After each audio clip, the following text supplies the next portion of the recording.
من سيئات أعمالنا من يهده الله فلا مضل له ومن يضلله فلا هادي له وأشهد أن لا إله إلا الله وأشهد أن محمدًا عبده ورسوله أما بعد فإن خير الحديث كتاب الله وخير الهدي هدي محمد صلى الله عليه وسلم وشر الأمور محدثاتها وكل محدثة بدعة وكل بدعة ضلالة وكل ضلالة في النار. أعوذ بالله من السميع العليم من الشيطان الرجيم. بسم الله الرحمن الرحيم. يا أيها الذين آمنوا اتقوا الله حق تقاته ولا تموتن إلا وأنتم مسلمون.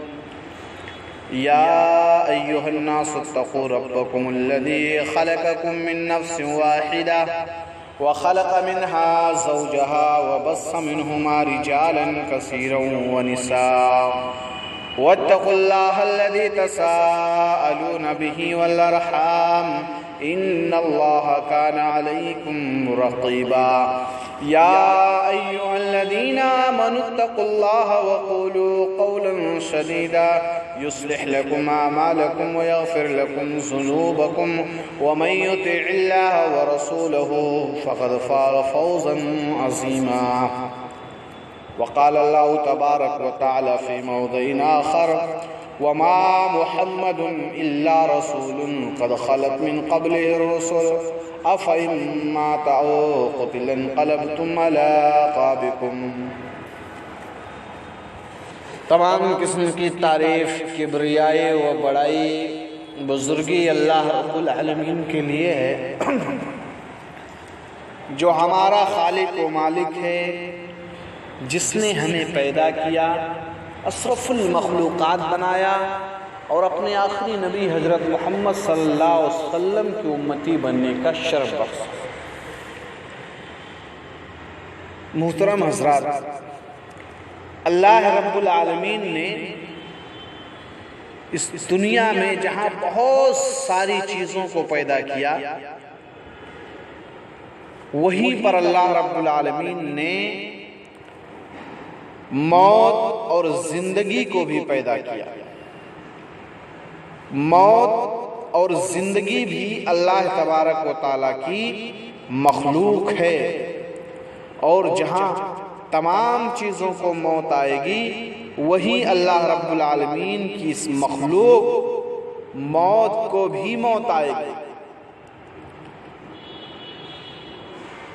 آج میں اپنی تقریر کی شروعات اماں عائشہ صدیقہ رضی اللہ تعالی عنہ کے اس خواب سے کرنا چاہتا ہوں جس کو امام احمد ابن حنبل نے اپنے مسند میں نقل کیا ہے اور علامہ البانی اس کو صحیح قرار دیتے ہیں. اماں عائشہ صدیقہ رضی اللہ تعالی عنہ کا نکاح جب اللہ کے رسول صلی اللہ علیہ وسلم سے ہوا تو اس وقت ان کی عمر 6 سال کی تھی، اور جب رخصتی ہوئی تو 9 سال کی عمر میں. چنانچہ 9 سال کی جب اماں عائشہ ہوتی ہیں اور جب ان کی رخصتی ہوتی ہے اور رخصت ہو کر اللہ کے رسول صلی اللہ علیہ وسلم کے گھر آتی ہیں تو اللہ کے نبی صلی اللہ علیہ وسلم کے گھر پہنچتی ہیں. ابھی چھوٹی تھیں، معمولاً عشاء کے بعد ان کو نیند آ جاتی تھی. چنانچہ اماں عائشہ فرماتی ہیں کہ جب میں اللہ کے رسول صلی اللہ علیہ وسلم کے گھر پہنچی تو ادھر بھی مجھے نیند آ گئی اور میں سو گئی. اماں عائشہ فرماتی ہیں کہ جب میں بالکل گہری نیند کی حالت میں تھی، اس وقت جب کہ انسان کو جھنجھوڑا جائے تب بھی وہ نہیں اٹھتا، میں ایسی پختہ نیند کی حالت میں تھی کہ میں نے خواب میں آسمان پہ 3 چاند کو چمکتے ہوئے دیکھا۔ ان میں جو پہلا چاند تھا جس کی روشنی بہت زیادہ تھی اور جس کی روشنی میرے حجرے تک آ رہے تھے، وہ پہلا چاند جو اپنی روشنی سے پوری دنیا کو منور کیے ہوئے تھا، میں کیا دیکھتی ہوں کہ اچانک وہ چاند ٹوٹا اور ٹوٹ کر میرے حجرے میں گرا۔ میری نگاہ جب آسمان سے حجرے میں آئی تو میں نے دیکھا کہ وہ چاند غائب ہے۔ پھر میری نگاہ حجرے سے آسمان پہ پڑی دوسرے چاند پہ۔ وہ دوسرا چاند جو پہلے چاند کے مقابلے میں تھوڑا کم روشن تھا، میں کیا دیکھتی ہوں کہ وہ دوسرا چاند بھی ٹوٹا اور ٹوٹ کر میرے حجرے میں آ گرا۔ جب میں نے حجرے میں دیکھا تو دوسرا چاند بھی غائب ہے۔ پھر میری نگاہ حجرے سے آسمان پہ تیسرے چاند پہ پڑی۔ وہ تیسرا چاند جو پہلے اور دوسرے چاند کے مقابلے میں تھوڑا کم روشن تھا، میں کیا دیکھتی ہوں کہ اچانک وہ چاند ٹوٹا اور ٹوٹ کر میرے حجرے میں گرا۔ میری نگاہ آسمان سے حجرے میں آئی تو دیکھا کہ وہ چاند بھی غائب ہے، تینوں چاند غائب ہے۔ اما عائشہ فرماتی ہیں کہ پھر اس کے بعد میری آنکھ کھل گئی۔ میں نے سوچا کہ چلو میں اس خواب کی تعبیر جناب محمد رسول اللہ صلی اللہ علیہ وسلم سے پوچھ لیتی ہوں، اس خواب کی کیا تعبیر ہے؟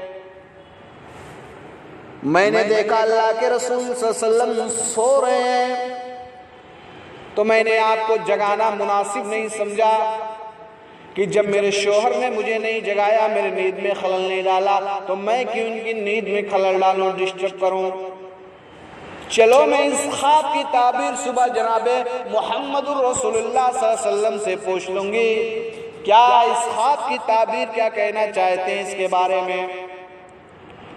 اما عائشہ فرماتی ہیں ادھر فجر کی اذان ہوئی، حضرت بلال نے اقامت کی، اللہ کے نبی صلی اللہ علیہ وسلم نے نماز پڑھائے۔ نماز پڑھانے کے بعد میرے والد محترم حضرت ابو بکر صدیق اللہ کے نبی سے ملاقات کرتے ہیں اور کہتے ہیں اللہ کے نبی صلی اللہ علیہ وسلم میری بیٹی ابھی بچی ہے، آج کی رات وہ آپ کے ساتھ رہی، اگر آپ کی اجازت ہو تو میں اپنی بیٹی کو اپنے گھر لے جاؤں، شام تک واپس لے آؤں گا۔ اللہ کے نبی صلی اللہ علیہ وسلم نے اجازت دے دی۔ اما عائشہ فرماتی ہیں کہ میں اس خواب کی تعبیر جناب محمد رسول اللہ صلی اللہ علیہ وسلم سے نہیں پوچھ سکی۔ میں اپنے گھر چلی آئی۔ اس طرح سے دن گزرتے رہے۔ ایک دن میں اور ہمارے والد محترم حضرت ابو بکر صدیق اور گھر کے لوگ کھانا کھا رہے تھے، تو میں نے اپنے والد حضرت ابو بکر صدیق سے کہا ابو جان آج کی رات میں نے آسمان پہ 3 چاند کو چمکتے ہوئے دیکھا ہے، ان میں جو پہلا خواب جو پہلا چاند تھا اور جس کی روشنی بہت زیادہ تھی، میں نے دیکھا کہ وہ چاند ٹوٹا اور ٹوٹ کر میرے حجرے میں گرا۔ جب میری نگاہ آسمان سے حجرے میں آئی تو دیکھا وہ چاند غائب ہے۔ پھر میری نگاہ حجرے سے آسمان پہ دوسرے چاند پہ پڑی، وہ دوسرا چاند بھی ٹوٹا اور ٹوٹ کر میرے حجرے میں گرا۔ پھر میری نگاہ تیسرے چاند پہ پڑی، وہ تیسرا چاند بھی میں نے دیکھا، ٹوٹا اور ٹوٹ کر میرے حجرے کے اندر گرا۔ جب میری نگاہ آسمان سے حجرے میں آئی تو دیکھا تینوں چاند غائب ہے۔ اے ابو جان آپ کو تو اس بارے میں بھی بڑا اچھا علم ہے، کیا اس خواب کی تعبیر کیا ہے، کیا کہنا چاہتے ہیں آپ؟ حضرت ابو بکر صدیق نے جیسے ہی اس خواب کو سنا تو فرمایا بیٹی دیکھو جب اس خواب کی تعبیر کا وقت آئے گا تو میں تمہیں بتلا دوں گا، لیکن میری ایک نصیحت یاد رکھنا، اس خواب کو تم اللہ کے نبی صلی اللہ علیہ وسلم سے ذکر مت کرنا، جب اس کی تعبیر کا وقت آئے گا تو میں تمہیں بتلا دوں گا۔ اما عائشہ فرماتی ہیں ٹھیک ہے۔ پھر اما عائشہ اللہ کے رسول صلی اللہ علیہ وسلم کے گھر چلی آتی ہیں۔ اس طرح سے دن گزرتے رہے۔ ایک دن دو دن، 3 دن، 4 دن، ہفتے مہینوں میں تبدیل ہوتے رہے، مہینے سال میں تبدیل ہوتے رہے، یہاں تک کہ اماں عائشہ کی عمر 18 سال کی ہو گئی اور اللہ کے رسول صلی اللہ علیہ وسلم اس دنیا سے اللہ کو پیارے ہو گئے، اللہ کے نبی صلی اللہ علیہ وسلم انتقال فرما گئے۔ اب یہ اگر اس 18ویں سال کو بھی جوڑ لیا جائے اور رخصتی ہوئی تو 9 سال کی عمر میں پورے 10 سال کا عرصہ بنتا ہے، 10 سال۔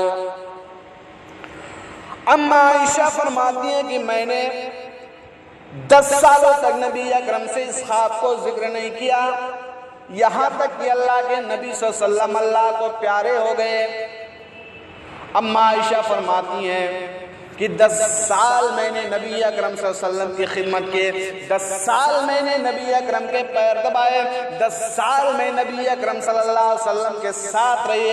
حالت اعتکاف میں آپ مسجد نبوی میں ہوا کرتے تھے اور اپنا سر میرے حجرے میں رکھ دیا کرتے تھے، میں آپ کے سر میں تیل لگا دیا کرتی تھی، آپ کے بالوں میں کنگھی کر دیا کرتے تھے، آپ کو عطر بھی لگا دیا کرتی، آپ کو سرما بھی لگا دیا کرتے تھے۔ 10 سال میں نے نبی اکرم صلی اللہ علیہ وسلم کی خدمت کے 10 سالوں کا ریکارڈ بیان کرتی ہیں کہ 10 سال تک میں نے اللہ کے نبی صلی اللہ علیہ وسلم کو کبھی پیٹ بھر کے کھانا کھاتے ہوئے نہیں دیکھا ہے۔ ہاں کبھی مہمان آ گئے تو مہمانوں کے ساتھ کھانا کھا رہے ہیں اور اس وقت تک ہاتھ نہیں اٹھاتے جب تک کہ مہمان نہ کھا لے، اس لیے کہ اگر میں دسترخوان سے اٹھ گیا تو کہیں مہمان بھی بھوکا نہ اٹھ جائے، اس لیے جب تک مہمان کھاتا رہتا اللہ کے نبی صلی اللہ علیہ وسلم بھی لقمہ چباتے رہتے تھے۔ 10 سالہ ریکارڈ بیان کرتی ہیں کہ 10 سال میں نے نبی اکرم صلی اللہ علیہ وسلم کی خدمت کی، 10 سال تک میں نے نبی اکرم سے اس خواب کو بیان نہیں کیا اور اللہ کے نبی صلی اللہ علیہ وسلم اس دنیا سے اللہ کو پیارے ہو گئے۔ اب اس خواب کو یہیں پر رہنے دیجئے، ابھی میں آپ کو بتاؤں گا جیسے 10 سال تک اماں عائشہ نے اللہ کے نبی سے اس خواب کو ذکر نہیں کیا، اب آئیے اسی موت کے موضوع پر اللہ تبارک و تعالیٰ نے قرآن مجید میں ارشاد فرمایا الذی خلق الموت والحیات لیبلوکم ایکم احسن عملا، ہم نے موت اور زندگی کو پیدا کیا کہ دیکھیں تم میں سے عمل کے اعتبار سے اچھا کون ہے۔ یہ موت بڑے سے بڑے لوگوں کو جھنجھوڑ کر رکھ دیتی ہے، موت نے نہ کسی چھوٹے کو دیکھا نہ بڑے کو دیکھا، اور موت جب آتی ہے تو اپنے وقت پر آتی ہے۔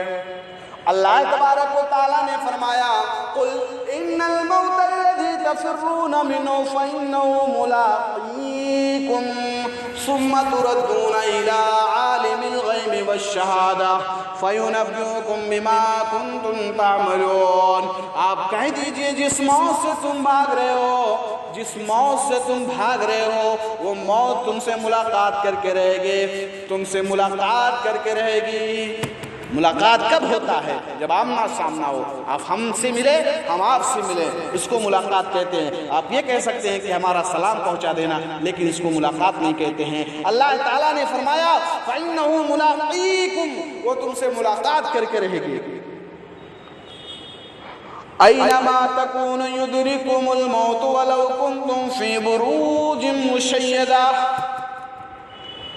اللہ تبارک و تعالیٰ نے فرمایا تم جہاں کہیں بھی چلے جاؤ، اگرچہ تم مضبوط قلعوں میں بند ہو جاؤ، تاج محل کی کوٹھریوں میں چلے جاؤ، بڑے بڑے پہاڑوں کی چٹانوں میں چلے جاؤ، شیشے کے بڑے بڑے گھروں میں چلے جاؤ، مضبوط قلعوں میں کیوں نہ بند ہو جاؤ، تم موت سے کہیں بھی بھاگتے رہو، موت تم سے ملاقات کر کے رہے گے۔ اگر تم موت سے بھاگو کہ چلو یہاں سے پاکستان چلے جائیں، پاکستان میں موت نہیں آئے گی، تو پاکستان کی سرزمین کہے گی کیا تم نے ضیاء الحق کے چیتلے اٹھتے ہوئے نہیں دیکھا؟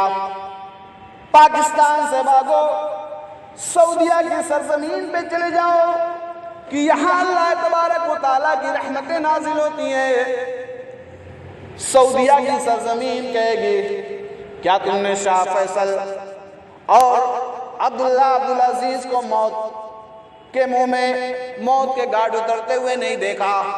سعودیہ سے بھاگو، چلو ایران کی سرزمین پہ چلے جاؤ، تو ایران کی سرزمین کہے گی کیا تم نے تخت و تاج کے مالک صدام کو پھانسی کے تختے پہ لٹکتے ہوئے نہیں دیکھا؟ چلو وہاں سے بھاگو مدینہ کی سرزمین پہ چلے جاؤ، تو مدینہ کی سرزمین کہے گی کہ اگر مجھے وفائے ہی کرنی ہوتی تو میں جناب محمد رسول اللہ صلی اللہ علیہ وسلم کے ساتھ کرتے۔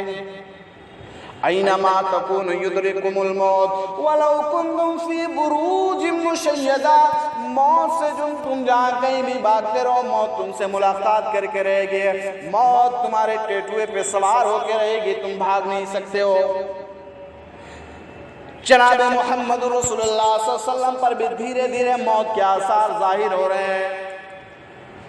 ہر سال اللہ کے نبی صلی اللہ علیہ وسلم رمضان المبارک کے مہینے میں ایک بار قرآن کا دور کرتے تھے۔ حضرت جبریل آپ کو ایک بار قرآن کا دور کراتے تھے، لیکن اس آخری سال حضرت جبریل علیہ السلام نے 2 بار قرآن کا دور کرایا۔ صحابہ کی نظریں دیکھ رہی ہیں، اللہ کے نبی سمجھ نہیں پا رہے ہیں کہ کیوں 2 بار قرآن کا دور کرایا جا رہا ہے۔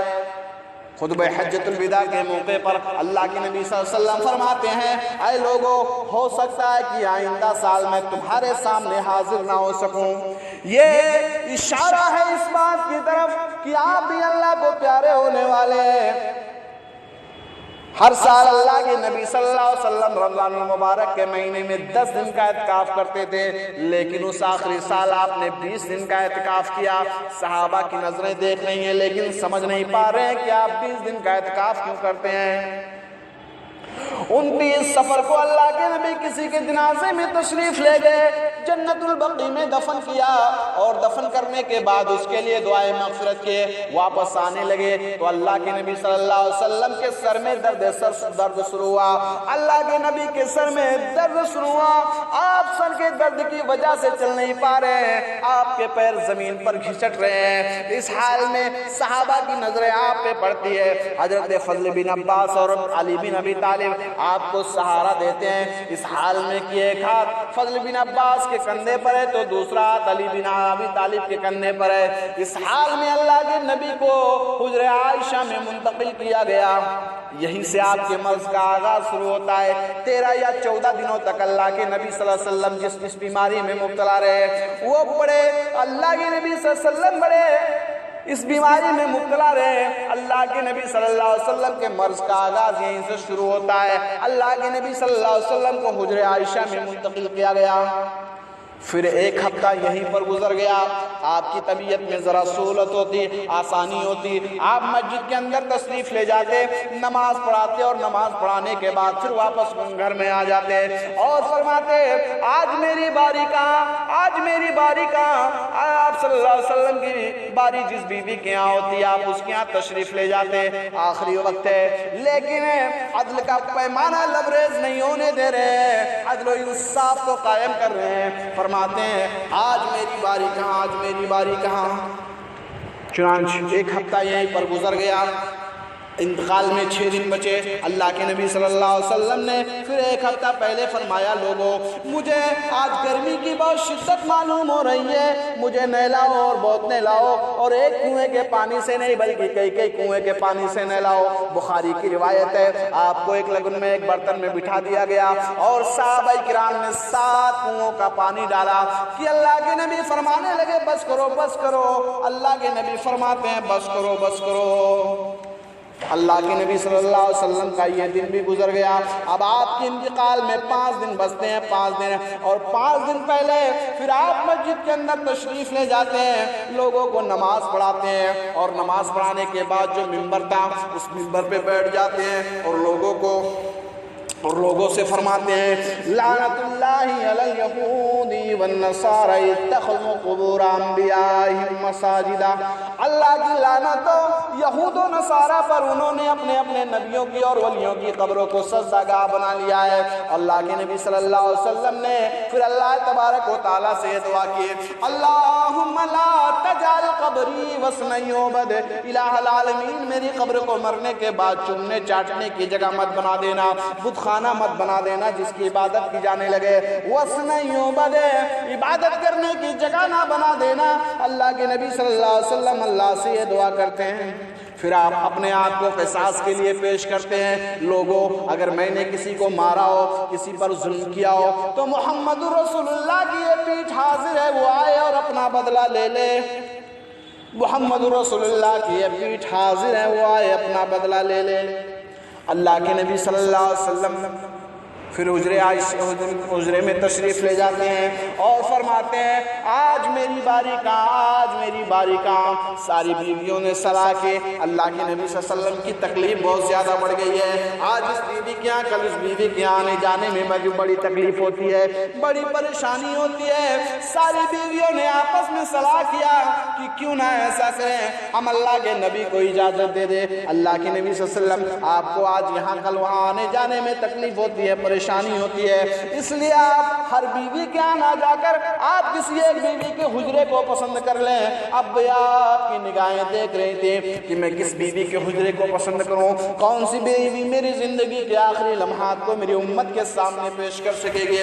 اب بھی آپ کی نگاہیں گئی تو اللہ کے نبی صلی اللہ علیہ وسلم کی نگاہیں اپنی بیویوں میں سے حضرت عائشہ صدیقہ رضی اللہ تعالی عنہا پر گئے، اس لیے کہ وہاں سے مسجد نبوی قریب تھا، نماز پڑھنے میں بھی آسانی رہے گی، آنے جانے میں بھی آسانی رہے گی۔ اللہ کے نبی صلی اللہ علیہ وسلم حجرے میں تشریف لے جاتے ہیں اور پھر یہ دن بھی گزر گیا، انتقال میں 4 دن بچے، 4 دن آپ صلی اللہ علیہ وسلم مسجد کے اندر تشریف لے جاتے ہیں، لوگوں کو نماز پڑھاتے ہیں، اور نماز پڑھانے کے بعد اللہ کے نبی صلی اللہ علیہ وسلم جو منبر تھا اس منبر پہ بیٹھ جاتے ہیں اور آپ فرماتے ہیں لوگوں ترکت فیکم امرین لن تضلوا ما تمسکتم بہما کتاب اللہ و سنت، لوگوں میں تمہارے درمیان 2 چیزیں چھوڑ کے جا رہا ہوں، جب تک تم ان دونوں کو مضبوطی سے پکڑے رہو گے، ان دونوں پر عمل کرتے رہو گے، تم کبھی بھی گمراہ نہیں ہو سکتے، تم کبھی بھی سیدھے راستے سے بھٹک نہیں سکتے، تمہیں کبھی کوئی ذلیل و رسوا نہیں کر سکے گا۔ یاد رکھنا امام کائنات جناب محمد رسول اللہ صلی اللہ علیہ وسلم کا خطبہ بھی بڑا مختصر ہوا کرتا تھا، یہ تو آج ہم جیسے ملا اور مولویوں نے قانون بنا لیا اور گھر بار کی کھیتی منمانی ہونے لگے، 2 بجے تک رات جلسے، ورنہ یاد کرو امام کائنات کی زندگی کا مطالعہ کرو، آپ نے اپنی پوری زندگی میں نہ تو پوری کی پوری رات واعظ و جلسوں میں گزاری ہے اور نہ ہی آپ نے کبھی اتنے لمبے خطبے دیے ہیں۔ آپ نے زندگی میں جو سب سے لمبا خطبہ دیا وہ حجۃ الوداع کے موقع پر دیا، اور وہ خطبہ بھی آج کے اس کمپیوٹر اور اس انٹرنیٹ کے زمانے میں دیکھا جائے تو 20 منٹ سے زیادہ کا خطبہ نہیں ہوتا ہے، یہ آپ کی زندگی کا سب سے لمبا خطبہ ہوا کرتا تھا، خطبہ ہوا کرتا تھا۔ میرے بھائیوں عمل کے میدان میں آؤ، ہمیں عملی میدان میں کوڑا نہیں ہونا ہے، ہمیں عملی میدان میں آگے بڑھنا ہے۔ یہ صحابہ کی زندگی پہ غور کر کے دیکھو، اللہ کے نبی نے جو کہہ دیا روک کر کے دکھلاتے تھے کہ نہ کرو نہ تو میری آخرت و آخرت کہیں تباہ و برباد نہ ہو جائے۔ اللہ کے نبی جو نصیحت کرتے تھے صحابہ اس پر عمل کرتے تھے، اور آپ نے اس حدیث کو بھی سنا ہوگا جس کو امام مسلم کتاب الایمان کے اندر نقل کرتے ہیں۔ ابو سعید خدری اس حدیث کے راوی ہیں، فرماتے ہیں اللہ کے نبی صلی اللہ علیہ وسلم نے عید یا بقرہ عید کے دن نماز پڑھائی، مردوں کو خطبہ دیا، لاؤڈ اسپیکر کا زمانہ نہیں تھا یا آپ کی آواز اتنی تیز نہیں تھی کہ مردوں کے ساتھ ساتھ عورتوں کو بھی پہنچ سکے، آپ نے پردے کی اور سے ان عورتوں کو خطبہ دیا، فرمایا یا معاشر النساء تصدقنا، اے عورتوں کی جماعت تم سب زیادہ سے زیادہ صدقہ اور خیرات کیا کرو، فإنی أُرِيتُكُنَّ أَكْثَرَ أَهْلِ النَّارِ، اس لیے کہ جب مجھے جہنم دکھلائی گئی تو میں نے جہنم میں مردوں سے زیادہ عورتوں کی تعداد کو دیکھا۔ وَقُلْنَا وَبِمَا يَا رسول اللہ، اے اللہ کے نبی آگے آپ کیا بتائیں گے ہمیں نہیں معلوم، پہلے آپ اتنا ہی بتائیے وہ کیا وجہ تھی، کیا سبب تھا جس کی وجہ سے آپ نے جہنم میں مردوں سے زیادہ عورتوں کی تعداد کو دیکھا؟ فرمایا تکثرن اللعن وتکفرن العشیر، 2 وجہ جس کی وجہ سے تم جہنم میں گئی ہو، شوہروں کی نافرمانی کرتی ہو اور لعن طعن کرتی ہو، جس کی یہ 2 وجہ جس کی وجہ سے تم جہنم میں گئی ہو۔ غور کیجئے کتنا وقت لگا، آدھا گھنٹہ 15 منٹ نہیں، اس رسم کو بدلو۔ علامہ اقبال نے کبھی کہا تھا عمل سے زندگی بنتی ہے جنت بھی جہنم بھی.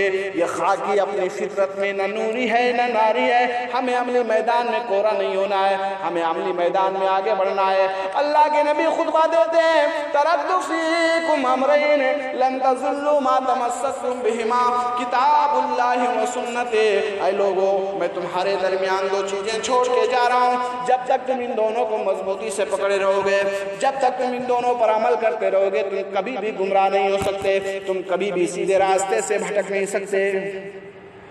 یہ دن بھی گزر گیا, عشاء کی نماز کا وقت ہوا. اللہ کے نبی صلی اللہ علیہ وسلم نے فرمایا پانی لاؤ. وضو کیا, بے ہوش ہو گئے, چلنے کی طاقت نہیں رہی. صحابہ اکرام مسجد نبوی میں آپ کا انتظار کر رہے ہیں. ہوش آیا عائشہ, کیا حال ہے لوگوں کا, لوگوں نے نماز پڑھ لی کہ نہیں؟ اما عائشہ فرماتی ہیں کہ ابھی لوگوں نے نماز نہیں پڑھی ہے, وہ آپ کا انتظار کر رہے ہیں. جیسے شمع جلتی اور پروانے آ جاتے ہیں. شمع تو آپ ہیں, پروانے آپ کے بغیر کیسے رہ جائیں؟ اے اللہ کے رسول صلی اللہ علیہ وسلم, ابھی لوگوں نے نماز نہیں پڑھی ہے. اللہ کے نبی صلی اللہ علیہ وسلم فرماتے ہیں پھر پانی لاؤ. وضو کیا, بے ہوش ہو گئے. عائشہ جب ہوش آیا فرماتے ہیں عائشہ مجھ میں اٹھنے کی طاقت نہیں رہی, تو پھر عشاء کی نماز کون پڑھائے گا؟ اللہ کے نبی صلی اللہ علیہ وسلم فرماتے ہیں مروا ابا بکر فلیصلی بالناس, ابو بکر کو کہو کہ وہ لوگوں کو نماز پڑھائیں. اما عائشہ فرماتی ہیں نہیں نہیں, میرے باپ کا دل بڑا کمزور ہے, وہ آپ کی زندگی میں آپ کے مصلی پہ کھڑے نہیں ہو سکیں گے. حضرت عمر فاروق کو کہہ دو, بڑے بہادر ہیں. اللہ کے نبی فرماتے ہیں اللہ نے منع کر دیا اور اس کا رسول بھی منع کر رہا ہے, میری زندگی میں میرے ہوتے ہوئے میرے مصلی پہ میرے ابو بکر کے علاوہ کوئی کھڑا نہیں ہوگا. مروا ابا بکر فلیصلی بالناس, ابو بکر کو کہو کہ وہ لوگوں کو نماز پڑھائے. امام کائنات کا وارث حضرت ابو بکر صدیق مصلی امامت پہ ہیں, لوگوں کو نماز پڑھا رہے ہیں. اللہ کے نبی نے حجرے سے پردہ ہٹایا, چہرے پہ مسکراہٹ ہے. حضرت ابو بکر لوگوں کو نماز پڑھا رہے ہیں. یہ دن بھی گزر گیا. اب آپ کے انتقال میں 2 دن بچے. 2 دن اللہ کے نبی اپنے انتقال سے 2 دن پہلے طبیعت میں ذرا سہولت ہوئی, آسانی ہوئی, مسجد کے اندر تشریف لے گئے. صحابہ اکرام تو اتنے فتنے میں پڑ گئے کہ قریب تاکہ وہ نماز کی نیتیں توڑ دے اور کہیں آپ سے آپ کا حال خیریت معلوم نہ کرنے لگے. اللہ کے نبی صلی اللہ علیہ وسلم نے اشارے سے فرمایا نماز پوری کر لو, نماز پوری کر لو. یہ دن بھی گزر گیا. اب آپ کے انتقال میں صرف 1 دن بچے. 1 دن آپ صلی اللہ علیہ وسلم نے اپنے انتقال سے 1 دن پہلے اپنے وہ سارے ہتھیار اٹھائے جو جس سے جنگ وغیرہ کے اندر لڑا جاتا تھا, صحابہ میں دے دیے. لوگوں تم اسے لے لو اور میں اسے لے کر کیا کروں گا؟ آپ نے وہ تیر دے دیے, تلوار دے دیے. ایک صحابی بیچ میں بول پڑے, اے اللہ کے رسول صلی اللہ علیہ وسلم, آپ کو تو ایک زرہ بھی ملی تھی, وہ زرہ کہاں ہے؟ اللہ کے نبی کی آنکھوں میں آنسو آ گئے اور آپ نے اپنی نمدیدہ نگاہوں سے فرمایا تم نے بالکل ٹھیک کہا, مجھے وہ زرہ بھی ملی تھی, لیکن اس دن میرے گھر میں فاقے ہو رہے تھے اور میں اپنی بھوک برداشت کر سکتا ہوں, لوگوں کو بھوکا مرتا ہوا کیسے دیکھ سکتا؟ لوگوں, میں نے وہ زرہ ایک یہودی کے یہاں کوئی 30-75 کلو جو کے برابر گروی رکھ دیا تھا اور آج تک میرے پاس 30-75 کلو جو کا انتظام نہ ہو سکا. اگر تمہارے پاس تم میں سے کسی کے پاس ہو جائے تو وہ لے لینا. ہم نے بڑے بڑے ملکوں کی تاریخیں پڑھی ہے, ملک بھی دیکھے. نیپال کو دیکھ لیجئے, بڑا غریب ملک ہے. افغانستان کو دیکھ لیجئے, بنگلہ دیش کو دیکھ لیجئے. ہاں ملک تو غریب ہوئے ہیں, ملکوں پر دوسرے ملکوں کا قرضہ تو چلا ہے, اسٹیٹ قرض دار تو ہوئے ہیں, لیکن آپ کسی بھی ملک کے حکمراں کو دیکھو گے کہ وہ غریب نہیں ہے. اگر ایسا حکمراں دیکھنا ہے تو صرف جناب محمد رسول اللہ صلی اللہ علیہ وسلم کو دیکھو، جس نے مدینہ کو کبھی قرضدار نہیں ہونے دیا، خود اس کے لیے قرضدار ہو گئے۔ ایک یہودی نے تو آپ کے گلے میں رسی ڈال دی اور کہا ہے محمد ہمارا قرض دو، نہیں دو گے تو ہم تمہیں اٹھنے نہیں دیں گے۔ یہ مثال تاریخ میں حکمرانوں کی صرف جناب محمد رسول اللہ صلی اللہ علیہ وسلم کی ملے گی۔ اس کے کارٹون بناتے ہو، اس کے خاکے نہیں بنا، اس کے خاکے بناتے ہو، تمہیں شرم نہیں آتی ہے؟ جناب محمد رسول اللہ صلی اللہ علیہ وسلم نے کبھی مدینہ کو کبھی قرضدار نہیں ہونے دیا۔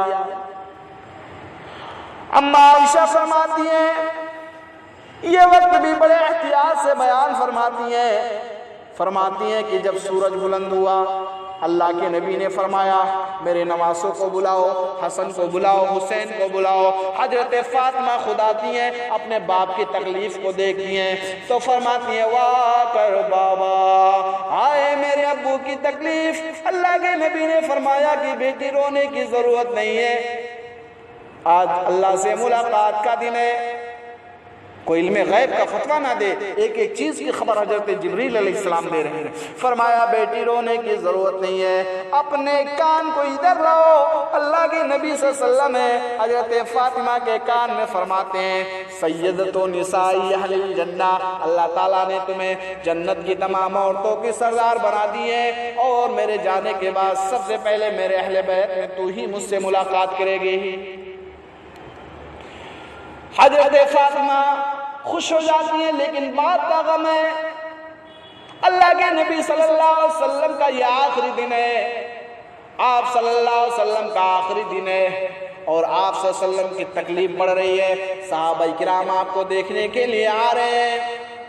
اللہ کے نبی صلی اللہ علیہ وسلم بار بار اپنے ہاتھ کو پانی کے برتن میں ڈالتے ہیں اور چہرے پہ ملتے ہیں اور فرماتے ہیں ان للموت لسکرات، موت کے لیے بڑی سختیاں ہیں، موت کے لیے بڑی سختیاں ہیں۔ اللہ کے نبی اس موقع پر حقوق اللہ اور حقوق العباد کی تلقین کر رہے تھے اور فرما رہے تھے الصلاۃ والصلاۃ وما ملکت ایمانکم، لوگوں نماز کا خیال کرنا، نماز کا خیال کرنا، اپنے ماتحتوں کا، غلاموں کا، لونڈیوں کا خیال کرنا، خبردار ان کے ساتھ ویسا ہی سلوک کرنا، ایک دوسرے کے ساتھ برابر کا سلوک کرنا، اپنے غلاموں کا، لونڈیوں کا خیال کرنا۔ اللہ کے نبی صلی اللہ علیہ وسلم کا یہ آخری دن ہے، بار بار پانی کے برتن میں ڈالتے ہیں اپنے ہاتھ کو اور چہرے پر ملتے ہیں، فرماتے ہیں موت کے لیے بڑی سختیاں ہیں، موت کے لیے بڑی سختیاں ہیں، آخری دن ہے۔ حجر عائشہ میں تشریف فرمائے، اللہ کے نبی صلی اللہ علیہ وسلم لیٹے ہوئے ہیں، حضرت عبد الرحمن اما عائشہ کے بھائی مسواک کرتے ہوئے آ رہے ہیں، اللہ کے نبی کی نگاہیں مسواک پہ جم گئی۔ اما عائشہ نے فرمایا کیا آپ لیں گے؟ اللہ کے نبی نے سر سے اشارہ کیا، اما عائشہ نے وہ مسواک لے لیا اور اللہ کے نبی کو دیا۔ اللہ کے نبی کے دانتوں میں کڑی محسوس ہوئے، کیونکہ اب دانتوں میں وہ طاقت نہیں رہی۔ اما عائشہ نے فرمایا کیا یہ سخت ہے؟ اللہ کے نبی نے سر سے اشارہ کیا۔ اما عائشہ نے فرمایا کیا میں اسے نرم کر دوں؟ اللہ کے نبی نے فرمایا ہاں۔ اما عائشہ نے وہ مسواک لے کر اللہ کے نبی کو دے دیا، اپنے دانتوں سے نرم کر دیا۔ پھر اچانک کیا دیکھتی ہیں کہ اللہ کے نبی کی نگاہیں آسمان کی طرف اٹھ گئی، آپ کے ہاتھ کھل گئے اور آپ صلی اللہ علیہ وسلم فرمانے لگے اللہم بالرفیق الاعلی، اللہم بالرفیق الاعلی، اے اللہ مجھے اپنے نیک اور سودا و صالحین میں شمار کر لے۔ اللہ کے نبی صلی اللہ علیہ وسلم فرماتے ہیں اور اس کے بعد آپ کی روح قبض سے انس سے پرواز کر جاتی ہے، آپ اللہ کو پیارے ہو جاتے ہیں، آپ کا انتقال ہو جاتا ہے، آپ اس دنیا سے چلے جاتے ہیں، آپ کو موت نے پکڑ لیا۔ یہ خبر پھیل گئی جنگل میں آگ کی طرح، کسی کے ہوش و آواز قابو میں نہیں ہے۔ حضرت فاطمہ آتی ہیں، فرماتی ہیں وا کر بابا یا ابتاہ من اجاب ربن دا، یا ابتاہ الی جبریل لنا، یا ابتاہ من جنت الفردوس ماوا۔ ہائے میرے ابو کی تکلیف، آپ کو آپ کے رب نے بلایا اور آپ چلے گئے، میں ابھی جبریل امین کو بلاتی ہوں اور آپ کے انتقال کی خبر دیتی ہوں کہ آج کے بعد وحی نہ لانا۔ اب وحی کس پر لاؤ گے جب وہ اس دنیا کے اندر ہی نہیں رہے؟ حضرت عمر فاروق نے تو تلوار نکال لی، جس نے یہ کہہ دیا اللہ کے نبی کا انتقال ہو گیا ہم اس کی گردن مار دیں گے، کسی کے ہوش و حواس قابو میں نہیں ہے۔ حضرت انس فرماتے ہیں کہ جس دن اللہ کے نبی صلی اللہ علیہ وسلم مدینہ منورہ میں تشریف لائے اس سے زیادہ خوشی کا دن ہم نے کبھی نہیں دیکھا، اور جس دن آپ کا انتقال ہوا اس سے زیادہ غمناک دن بھی ہم نے کبھی نہیں دیکھا۔ خوشی کا تو یہ عالم تھا کہ چھوٹی چھوٹی بچیاں یہ شعر پڑھ رہے تھے، طلع البدر علینا من ثنیات الوداع وجب الشکر علینا ما دعا للہ ہدایہ۔ اللہ کا شکر ہے کہ آج مدینہ طیبہ میں چاند آسمان سے طلوع نہیں ہوا بلکہ مکہ کی طرف سے آنے والے ان پہاڑیوں کے درمیان سے طلوع ہوا ہے۔ ہم اس بات پر اللہ کا جتنا بھی شکر ادا کریں کم ہے، بلکہ اگر قیامت تک اللہ کا شکر ادا کرے تو اللہ کا شکر ادا نہیں ہوتا ہے۔ انہی بچیوں کے منہ سے غلط جملہ نکل گیا، ایک شرکیہ جملہ نکل گیا، وَنَبِيٌّ يَعْلَمُ مَا فِي غَدٍ۔ آج ہم میں ایک ایسے نبی، ایک ایسے رسول تشریف لائے ہیں جو کل کی بھی بات کو جانتے ہیں، تو آپ نے بچیوں کو منع کر دیا۔ صحابہ کرام آپ کو دفنانے کی، غسل دینے کی تیاری کرنے لگے کہ اللہ کے نبی کو غسل کیسے دیا جائے۔ کہا گیا نبیوں کو ویسے ہی غسل دے دیا جائے، ان کے کپڑے نہیں اتارے جاتے، چنانچہ اللہ کے نبی کو کپڑے پہنائے غسل دے دیا گیا۔ پھر دفن کرنے کی تیاری ہونے لگی کہ اللہ کے نبی کو دفن کہاں کیا جائے۔ انصاریوں نے کہا ہم اپنے محلے میں لے جائیں گے، مہاجرین نے کہا ہم اپنے یہاں لے جائیں گے۔ چنانچہ بہرحال خواب میں نظر آیا کہ نبیوں کو وہی دفن کیا جاتا ہے جہاں ان کی روح قبض ہوتی ہے۔ چنانچہ اللہ کے نبی صلی اللہ علیہ وسلم کو اسی حجرے کے اندر دفن کر دیا گیا۔ باری باری لوگوں نے نماز جنازہ پڑھی، 10 لوگوں نے، پہلے مہاجرین نے، پھر انصار نے، پھر بچوں نے، اس طرح سے اللہ کے نبی کا جنازہ پڑا، اسی حجرے میں دفن کر دیا گیا۔ اما عائشہ کے والد محترم حضرت ابو بکر صدیق آتے ہیں، دیکھتے ہیں کہ اللہ کے رسول صلی اللہ علیہ وسلم، اللہ کے نبی صلی اللہ علیہ وسلم کو یہاں پہ دفن کر دیا گیا ہے، اور اما عائشہ رو رہی ہیں۔ اللہ کے نبی صلی اللہ علیہ وسلم کو، اللہ کے نبی صلی اللہ علیہ وسلم اللہ کو پیارے ہو گئے، اس دنیا سے چلے گئے۔ حضرت ابو بکر صدیق فرماتے ہیں بیٹی رونے کی ضرورت نہیں ہے، سب کو ایک دن اللہ کے پاس جانا ہے۔ اما عائشہ فرماتی ہیں اللہ کے نبی صلی اللہ علیہ وسلم کا انتقال ہو جاتا ہے، حضرت ابو بکر صدیق فرماتے ہیں کہ بیٹی میں تو اپنا وعدہ پورا کرنے آیا ہوں۔ اما عائشہ فرماتی ہیں کیسا وعدہ؟ حضرت ابو بکر صدیق فرماتے ہیں بیٹی یاد کرو آج سے 10 سال پہلے تم نے مجھ سے خواب کا ذکر کیا تھا، ایک خواب بیان کیا تھا، اور میں نے کہا تھا بیٹی اس خواب کو تم ذکر مت کرنا اللہ کے نبی سے، جب اس خواب کی تعبیر کا وقت آئے گا تو میں تمہیں بتلا دوں گا۔ بیٹی اس خواب کی تعبیر یہی جناب محمد رسول اللہ ہیں جو آسمان سے پہلا چاند ٹوٹا تھا تمہارے حجرے میں گرا تھا، اس خواب کی تعبیر یہی ہے۔ اما عائشہ صدیقہ رضی اللہ تعالیٰ عنہ فرماتی ہیں اللہ کے نبی صلی حضرت ابو بکر صدیق فرماتے ہیں بیٹی اب دو چاند اور ہے جو تو دیکھے گی اپنی زندگی میں۔ اس کے بعد حضرت ابو بکر صدیق خلیفہ ہوتے ہیں، ان کا انتقال ہو جاتا ہے، اسی حجرے میں اللہ کے نبی کے بغل میں دفن کر دیا جاتا ہے۔ بس 5 منٹ کے بعد انشاءاللہ میں اپنی بات کو ختم کرتا ہوں، وقت ہو گیا ہے لیکن 5 منٹ۔ اللہ کے نبی صلی اللہ علیہ وسلم کے بغل میں حضرت ابو بکر صدیق کو دفن کر دیا جاتا ہے۔ اب ایک جگہ تھوڑی سی باقی بچی تھی۔ اما عائشہ فرماتی ہیں کہ میں اپنے دل میں یہ سوچ رہی تھی کہ نبی کا پوری زندگی نبی کے ساتھ نہیں تو کوئی بات نہیں ہے، مرنے کے بعد نبی کا قرب مل جائے، نبی کا پڑوس مل جائے، چنانچہ مجھے اللہ کے نبی کے بغل میں دفن کر دیا جائے۔ چنانچہ حضرت ابو بکر صدیق کے بعد حضرت عمر فاروق خلیفہ ہوتے ہیں۔ حضرت عمر فاروق رضی اللہ تعالیٰ عنہ نے بھی اپنی خلافت پوری کر لے۔ چنانچہ ایک فیروز نامی ابو لولو حضرت عمر فاروق رضی اللہ تعالیٰ عنہ پر وار کر دیتا ہے فجر کی نماز میں۔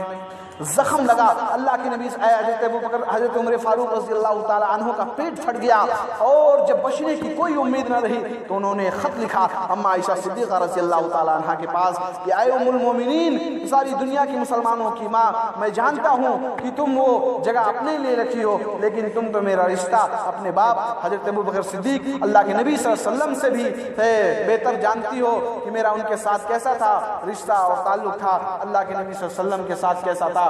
اگر تمہاری اجازت ہو تو مجھے وہاں دفن کر دینا، ویسے کوئی زور و زبردستی نہیں ہے۔ اما عائشہ فرماتی ہیں کہ اے عمر، یہ اپنے دل میں سوچتی ہیں کہ تم نے مجھ سے کون سا سوال کر لیا؟ ارے جس تمنا کو لے کر، جس آرزو کو لے کر میں جی رہی تھی کہ چلو پوری زندگی نبی کے ساتھ نہ رہی تو مرنے کے بعد نبی کا قرب مل جائے، نبی کا پڑوس مل جائے، لیکن اما عائشہ فرماتی ہیں اللہ کے نبی نے جو اپنی زندگی میں کسی کو رسوا نہیں کیا، ہے واپس نہیں کیا، تو میں بھی واپس نہیں کروں گے۔ چنانچہ جو خط لے کر گیا تھا ان سے کہا گیا کہ حضرت عمر فاروق کو اما عائشہ نے یہ جگہ دے دی ہے۔ اس کے بعد اما عائشہ رضی اللہ تعالیٰ عنہ جب یہ اجازت دے دیتی ہیں، حضرت عمر فاروق کا انتقال ہو جاتا ہے۔ انتقال کرنے کے بعد جب ان کو وہاں دفن کرنے کے لیے لے جایا جاتا ہے تو ایک بار پھر اما عائشہ سے پوچھا جاتا ہے کیا ان کو یہاں دفن کر دیا جائے؟ اما عائشہ فرماتی ہیں کہ میں نے زندگی میں ان کے کہہ دیا تھا ہاں۔ اما لوگوں نے کہا، حضرت عمر فاروق نے کہا تھا ایک بار پھر پوچھ لینا۔ چنانچہ حضرت عمر فاروق کو وہاں دفن کر دیا جاتا ہے۔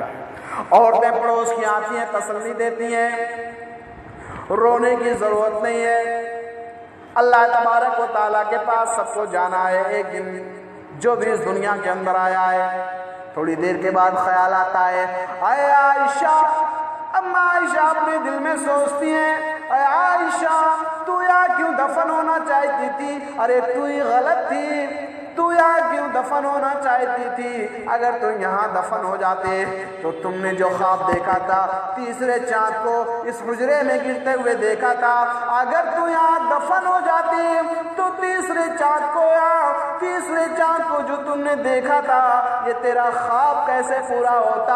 اما عائشہ فرماتی ہیں کہ آج میرا خواب کا تعبیر پورا ہو گیا، آج میرے خواب کا تعبیر پورا ہو گیا۔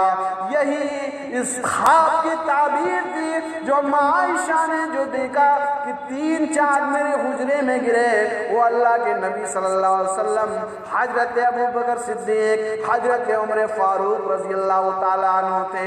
چنانچہ اللہ کے نبی کے بغل میں حضرت ابوبکر اور صدیق حضرت عمر فاروق کو دفن کر دیا جاتا ہے۔ میرے کہنے کا مقصد یہ ہے، باتیں اور بھی تھی لیکن میں نے وقت نہ ہونے کی وجہ سے جلدی اپنی باتوں کو ختم کر دیا۔ میرے بھائیوں، کہنے کا مطلب یہ ہے کہ جب اس دنیا نے جناب محمد رسول اللہ صلی اللہ علیہ وسلم کو نہیں چھوڑا، حضرت ابوبکر صدیق، حضرت عمر فاروق و عثمان کو نہیں چھوڑا، تو ہم اور کیا ہیں؟ ہم اور آپ کیا ہیں؟ ہمیں بھی ایک دن اللہ کے پاس جانا ہے اور اپنے کاموں کا حساب دینا ہے۔